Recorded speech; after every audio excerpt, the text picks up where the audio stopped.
शर्मा साहेब, आपल्या अर्जावरून एक प्राथमिक चौकशी चालू केलेली आहे।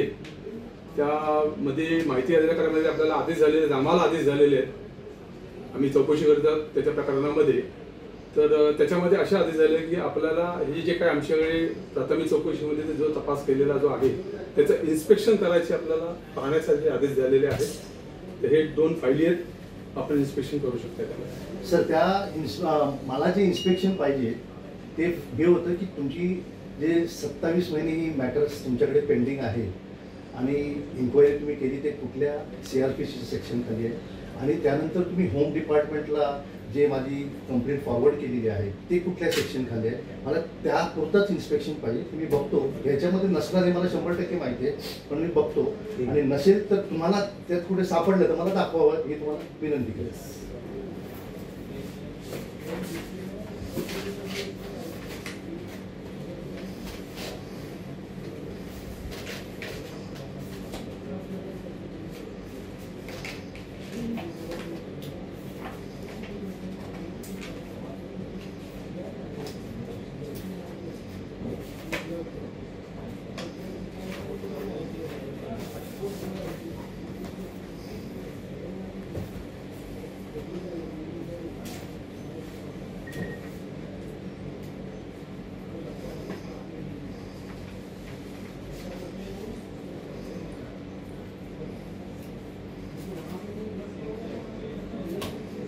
तुमचं फायलिंग चांगलं आहे, इंडेक्सिंग केलं आहे, पेजिंग केलं आहे, त्याबद्दल फार आभारी। म्हणजे नॉर्मली पोलीस खात्यात एवढं चांगलं फायलिंग ठेवले जात नाही, त्याबद्दल मी तुमचा फार आभारी आहे सर।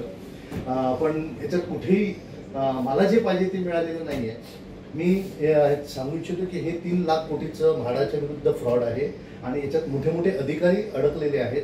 तर आपल्याला विनंती आहे की ही एवढ्या मोठ्या मॅटरला आपण एवढं सहजतेने घेऊ नये, याच्यामध्ये इमिजिएटली काहीतरी विल्हेवाट करावा आणि नाहीतर मला तुमच्या विरुद्ध पुढची कारवाई करायला लागेल, जे मला तुमच्या विरुद्ध करायची नाही आहे। कारण मला तुमच्या बरोबर राहून काम करायचं आहे, मला तुमच्याशी दुश्मनी करून काम करायचं नाही आहे।